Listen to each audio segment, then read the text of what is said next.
Let me tell you the story about how, even though I was the worst boyfriend ever, which caused us to break up, I was still able to manifest my specific person back and create a happy and healthy environment that we are both extremely happy to be a part of. Now, many of you will have heard elements of this story, but I still get quite a lot of questions, so I kind of want this video to tie up those loose ends, those questions that people may have, and just give you the clarity that despite how bad you may have been, or how bad your specific person may have been, you can still have what it is that you want, assuming you do the right things. And hopefully my story here is going to help you understand the right things to do. Now, the story starts off with my previous partner before Katie. And the reason why it does is because that breakup really messed me up. And despite that breakup being a long time before Katie and I got together, I never fully allowed myself to recover from it. It caused me a lot of self-confidence issues. It caused me a lot of relationship trust issues.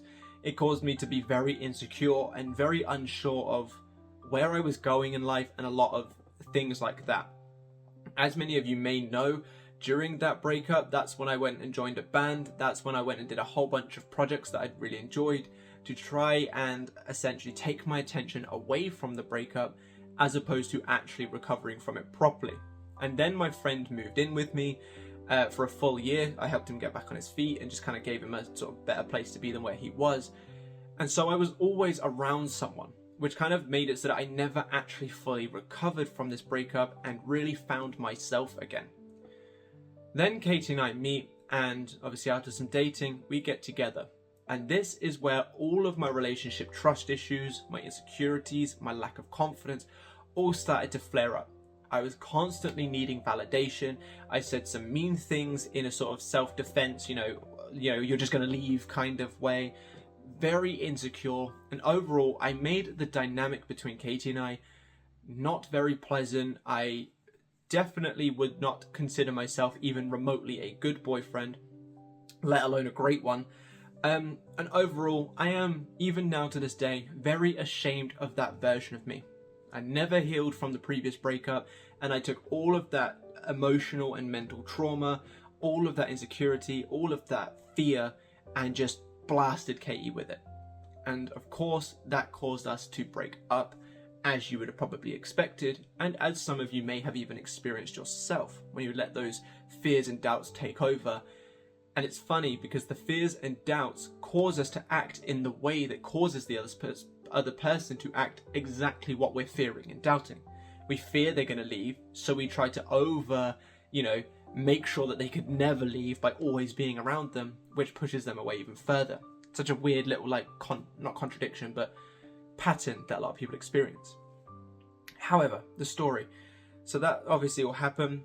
Katie and I eventually break up, and from the minute I left the house, I went no contact. And this included no texting, this included no calling, this included no checking her Snap score on Snapchat, no checking to see if she's posted anything on Instagram, no posting anything myself to get her attention, absolutely nothing, as if we didn't even know each other existed anymore. I mentioned why I didn't mention why I did this, but the reason why I did this, I went into intensive detail in a video a couple of weeks ago, which was sort of referring to no contact. However, in short, no contact is a really great way to stop you from doing things that you're going to regret and to allow yourself to withdraw some of that needy attention. So I went full no contact during this period of time. I went and stayed at my place. I even spent some time at my friend's place because my friend's very, very supportive. And although we didn't go into a lot of detail, I literally just said to him, look, this is what's happened. We've split. I don't want to talk about it. I just want to, have some company. I went and chilled at his house for a little bit. And during this time, so both while I was on my own and when I went and stayed at my friend's house, I was becoming very vigilant and clear on what I wanted. I knew I wanted to be in this relationship, but I knew that neither of us would have wanted this relationship the way that it was. So I knew I wanted to change the dynamic of this relationship. So at first, I was focusing on the reconciliation. My affirmations were things like, I'm glad Katie and I are back together. Some of the scripts were sort of referring to Katie and I being back together. my visualization initially was me going to the house, her opening the door, embracing, and us essentially saying that we're glad we're back together. There was a lot of focus on the reconciliation itself. And what I did, and sort of the amount that I did, I would do a visualization every morning and while I was falling asleep. I would do about a page, maybe 2, of scripting every morning and before I went to sleep. Again, scripting the relationship coming back together. And the reason why I keep saying that will make sense in a second. And all throughout the day, I was as vigilant as I could have possibly have been with every single thought. So much so that it was beginning to get mildly exhausting, but I considered, did I care that it was exhausting if I wanted this back? It was one of those things where I was like, well, if you really want something, you'll push through. That was my mindset back then. So I kept doing it. The kind of affirmations I used, as I mentioned, were I'm so happy that Katie and I are back together. I used the I remember when technique quite a lot of I remember when Katie and I were broken up, but now we're back together. And overall, I was just affirming this reconciliation and affirming us being back together. All while staying in no contact, all while doing absolutely nothing in the 3D to potentially jeopardize anything, and not even speaking to my friend about it. Literally, I got in his car, said what happened, and that was it for the entirety of me staying at my mate's house. And that was my process until I reached a bit of a realization that I wanted the relationship back and better than before, and that by focusing on the reconciliation only, that doesn't necessarily state that things are better. So I then switched my focus to be of the relationship back and better than ever. And I actually started focusing my affirmations on I'm so happy Katie and I are the best we've ever been. Katie and I are in a loving, passionate, committed relationship, which is one that I recommend to a lot of people even to this day. I still use the I remember when technique a lot because I thought it was a very good way of dealing with those negative thoughts when they came up. If I start having the thoughts about lack of compatibility or anything like that, or the breakup itself, I would use that to kind of drown out, for want of a better term. Literally just, I remember when this was true, but now we're back together and better than ever. And things like that. Now, many of you ask me this question of how long did it take? Now, this is a question I don't answer in the way that a lot of you want me to answer. And the reason being is it didn't take long for Katie and I to reconcile. But like I said, that wasn't my main focus halfway through my manifestation. I then realized that even if we reconciled, it probably wouldn't be what I wanted it to be. So instead, I then focused my attention on being better than before. So while the reconciliation didn't take long, getting to the point where I could actively sit there and say, this is good, I'm happy with this, we're both happy, that took a good few months. And during that time of getting from the reconciliation to there, I did a lot of self-concept work. I worked a lot on the insecurities, on the fears, on the doubts, on the things that caused the breakup in the first place, because I knew that as soon as I stopped doing my conscious creative work of, living in the end and only focusing on the end result, I would then let my insecurities and everything take back over, because they're the natural stories I have going on under the hood. So I did a whole lot of self-concept work. I really did drill at myself to make sure that I'd become a better person, not only for her, but mostly for myself. And after a couple of months, that's when I can actively sit there and say my manifestation is done, quote unquote. But obviously to this day, I still work on becoming a better person. The relationship still gets better and such things like that. So you could argue my manifestation still isn't done, but getting it to a point where I could consider it as done, it did take a fair few months, probably anywhere between 4 to 6 months. Now, a big factor that I always make clear in every single video that I talk about my reconciliation with Katie is the day before I got Katie back. During this period of time, I come to the realization that I was not, at that period of time, the right person for Katie. And I had to get myself to being okay with or without her. The problems that caused the breakup in the first place, that caused me to be such a bad boyfriend in the first place, all stemmed from the fear of her leaving. So then I overextended, I started trying to be controlling, I started being a bit overwhelming, and I'm not proud of this by any means, but I'm being genuine and honest with you here so that you can hopefully connect with me and understand the journey that I had so that you can make use of it. Because whether we like to admit it or not, I think a lot of us here have done the same things, and that's why we're in this position. So I don't speak proudly of any of this, and in fact, if I could never speak about it again, I wouldn't. But I want you guys to really understand that I have been in the same situation as the big majority of you, and therefore you, just like me, can get the success that you want when you start doing the right things and when you start committing to the right things. However, I realized that I was not okay without Katie, which is what caused me to be such a bad boyfriend and become overwhelming and smothering, which caused her to leave in the first place.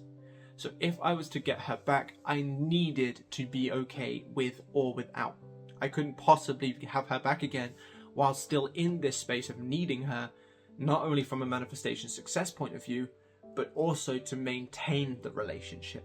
The weird irony is that in order to have something and to keep it, you need to want it, you need to not need it. The less you need something, the better the dynamic that will create for you, the more sustainable that thing is, because of the abundance mindset and things like that. So I'd asked myself a whole bunch of questions, and there is a full video on the membership, which I would recommend you check out if you're finding yourself in a state of need. I asked myself a whole bunch of questions like, why do I need this? Why couldn't I be okay without this? And questions like that, and come to a clear understanding of what it was that was holding me back. And I actually got myself to a point of literally saying, if I get her back, great. If I don't, that's fine too. Because I had really understood why I was being so overwhelming and what to do about it internally, the things that could go my way even if I don't get her back, and realized that I didn't need her to be happy. I wanted her, sure, didn't need her. And it was literally the day after I woke up, 2 missed calls on my phone, one of them being from my mum, and my mum was the second missed call, which means that it was her name that showed up, and not the first one, because I just said 2 missed calls and from mum. But I just knew it, I could just feel it that the other one was Katie. So I open it up and I see that in fact Katie had dropped me a message, dropped me a call to which I had missed. I called her back, we had a little bit of a chat on the phone. I then meet up with her in person, and this is when she actually reflected my compatibility affirmations, which I didn't actually mention in this video, but I have mentioned in tons of other videos. One thing that stuck out to me was that she said that we weren't compatible after I had been saying that we weren't compatible for so long. And then during this time of the breakup, one of the affirmations I had was about how we are compatible, and Katie knows it. And then when we met up, she actually reflected that back to me. Pretty sure I spoke about that in like 3 or 4 videos ago. But we sort of spoke, and then we went our own separate ways for that day, because I wanted to go back to my mate's house and just kind of have like a real think about everything. And then that's when the reconciliation happened. And then following on from there is when I did all of my self-concept work, and now have got us to the point where you guys sit there and call us a power couple. So while I realized that the majority of this video was actually a story, as opposed to me giving story and an information, I really hope it will give you guys the motivation and the feeling of empowerment to know that I was a very bad boyfriend, and I'm not proud of it. I hate myself for it. I'm so ashamed of it. But despite being that, I have now got us to a position where Katie is the happiest she's ever been. I'm arguably the happiest I've ever been. The relationship is so extremely healthy, and you guys even look at us and say that we're a power couple and that you want to be like us. I was on your side of things, where someone said that they want nothing to do with you. You're looking at the videos, you're reading the books, you're doing all the techniques, you're freaking out whether it's going to work or not. And I got to hear, which means that you can absolutely get to hear as well if you do the right work. Now, you don't have to follow everything that I did in this video, that I did in my process that I spoke about in this video, but if you are interested, I will just give another quick recap of what I did, just so you have it there. So for the entirety of our situation or our breakup, we were in no contact. No check-in, no calling, no texting, no posting to get her attention, no asking friends about her, nothing. No checking the Snapchat score, nothing. While doing this, every morning I would visualize us reconciling. Every night while falling to sleep, I would visualize us reconciling. Every morning I would script about a page, maybe 2 pages about us reconciling, and again the same thing in the evening. The visualizations were me going to the house, her opening the door, us embracing, and her saying how, and us sort of like speaking to each other about how we're happy that we're giving this another go. The scripts were stuff like, I'm happy to be reconciled with Katie, I'm so happy to be back with Katie, and things of that kind of nature. All throughout the day, I was very vigilant of my thoughts. I had a very strong mental diet, and I made sure to catch every single thought that I possibly could. And when I caught it, I either said to myself, I remember when this was true, or I remember when Katie and I were broken up, but now we're back together and better than ever. Or I would simply just say a relationship of an affirmation, of I'm so happy to be back with Katie, or things like that.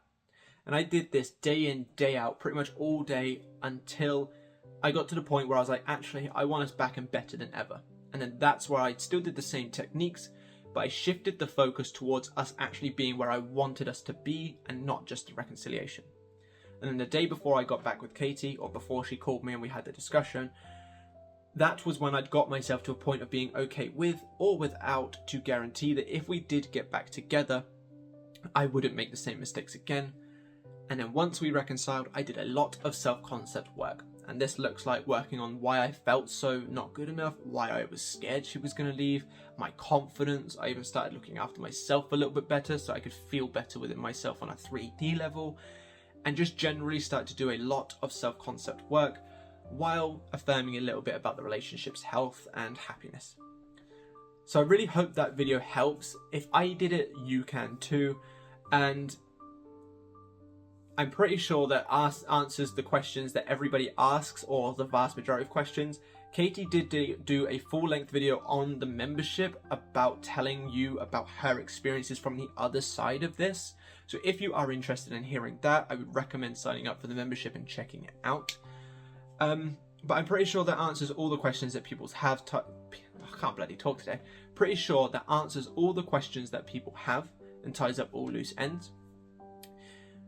If you are in need of any one-to-one help, by all means down below in the comment section and the description is the link to my website where you can see the services that I offer. At the moment, if you enter 10k subs, all in capital letters, you'll get 10% off of every item in your basket.